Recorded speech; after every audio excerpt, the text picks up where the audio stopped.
Heads up, we say swear words and talk about dirty things, so make sure you're cool with that.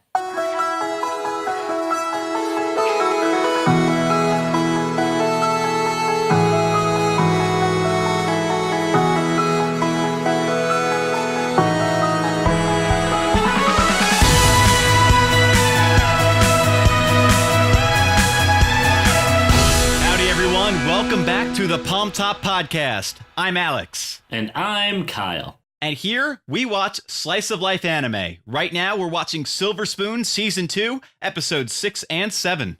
This part smells like farms because it's about farming, for those of you who don't know, which is really confusing if you're just tuning into this episode. But more confusing, last time our hero died. Yep, straight up died, in face in ground, puppy concerned. From exhaustion, our lovable protagonist Hachiken passed out in the mud from trying to prepare his club for the school festival. And you know what? He took on way too many jobs at once and traded way too much work with Beppu to the point where he's just collapsed all over himself. There are 1,000 bounties on him right now, and who's going to take care of that when he's dead? Who's going to make the pizza? So we're going to switch over, I'm assuming, to other protagonists, because love interest Mikage has discovered that, you know what, maybe she likes Hachiken too. It was a one-sided crush for a bit, but feelings are starting to bubble.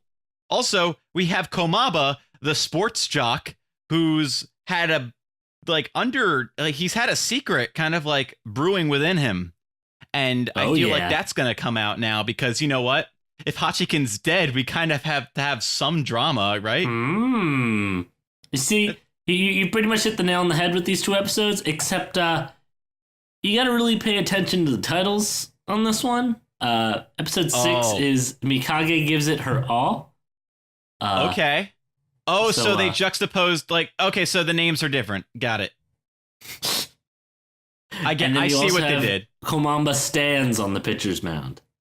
But he doesn't do anything. He just stands there. Yes. No, it's the worst game of baseball.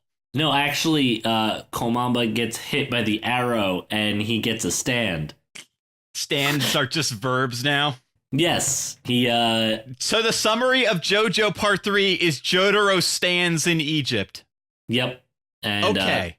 That's a baseball. Way to tie it all in. All right. So, yeah, we're going to watch these episodes. Expect the overarching plot of the second season to show its little ugly head again. Okay, which is... Well, why was Mikage crying? What was that phone call about? Is Hachiken's what dad secret actually is Komaba Gendo? hiding from Hachiken and saying he doesn't need to worry about? We still don't have answers. Nope, no answers. We just have questions and baseball. I hope we have more questions, and then they go find out in Season 3, which we never get. And then don't forget, we also have the Sports Festival. This is going to be the Sports Festival episode where it's actually happening.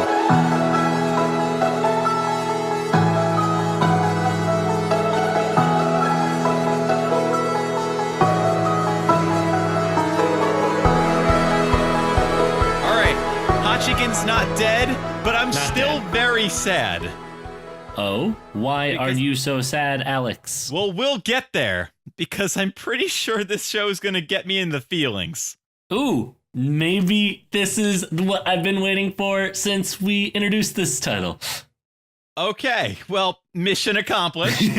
Let's start with episode 6, where Hachiken is not dead, wakes up in the hospital to an unfamiliar ceiling. And very unfamiliar.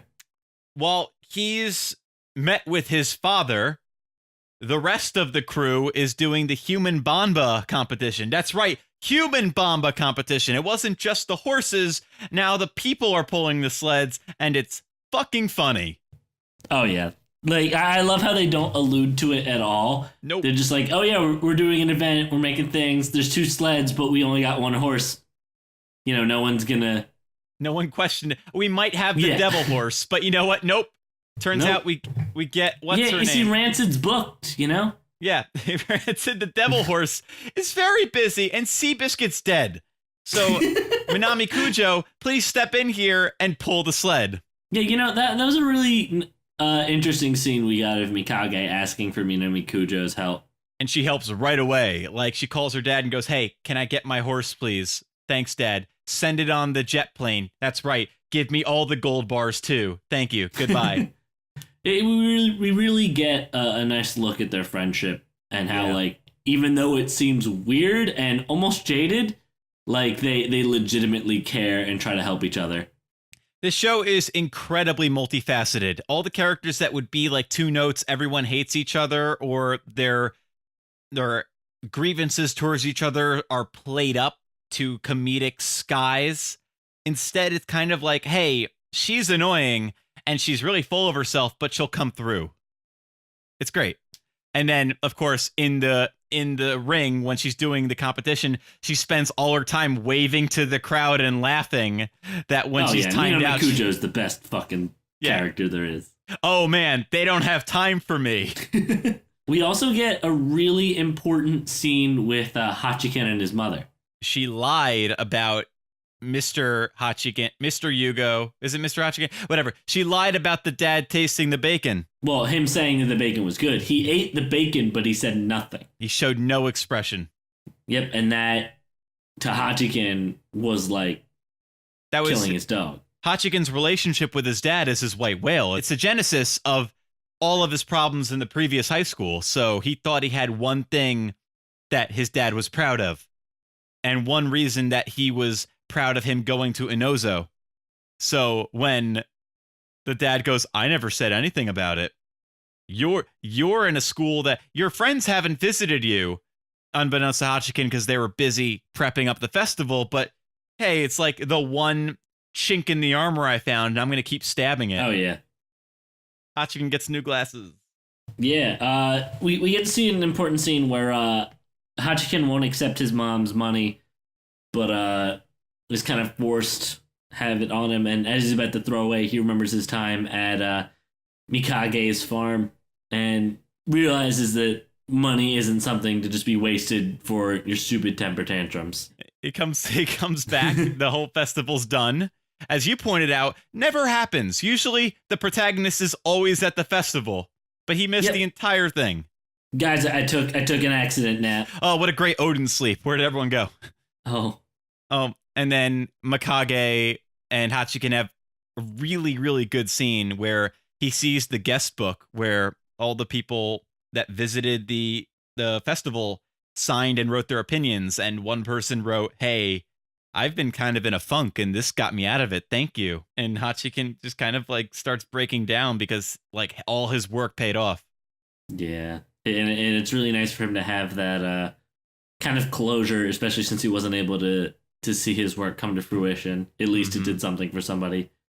Also, right before that, we get a really nice scene where Mikage has to remind Hachiken that like everyone didn't come to see him because they thought it would be within his best interest if they continued on with his work. And it was only his notes were the reason why they were able to continue on or like have some structure to what happened that day. Hachiken is worried right now because of what his dad said, that like he comes off as feeling superior to the rest of the group.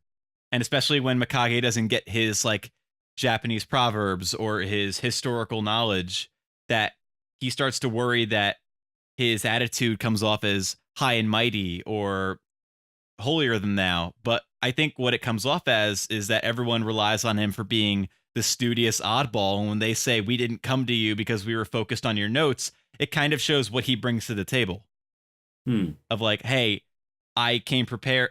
It's like I don't know, it's a mutual respect that I feel like if he comes off as smarter than them or more studious, I think it translates into a more beneficial aspect, if that makes sense. Yeah, no, I follow you. Like, I don't know, dude. Armstrong was at the event. I'm a little distracted. That was just Armstrong. Yeah, no one was really no one's trying to hide that fact. I really like how the romance is kind of forward in this show. Both characters are very clearly into each other and they're uncomfortable into each other and awkward about love and don't really know how to do anything. Yep. And then it's like, hey, are we still on? Yes, we are. Go to bed. Oh, go to bed teacher is the best teacher. Just shows up out of the floor. Go to bed, Hachiken. And then they go, okay. And then he goes to bed. We get one of Hachiken's marvelous Mikage freakouts, though. The animation just takes a completely dramatic turn into the Goofy land. That's great. Next episode, they go to a shrine when the equestrian club has a day off. Yeah, and Tokiwa attempts to join them. But it's level 3 cock blocked.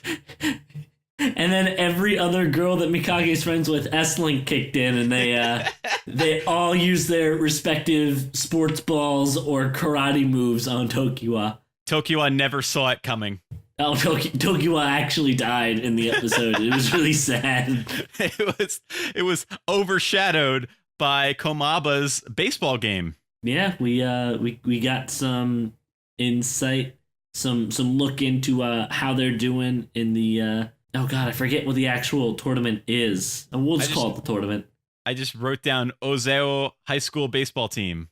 Uzo High School. I was relying on you for all this stuff because I don't know squat about baseball. I know there's bases and a bat.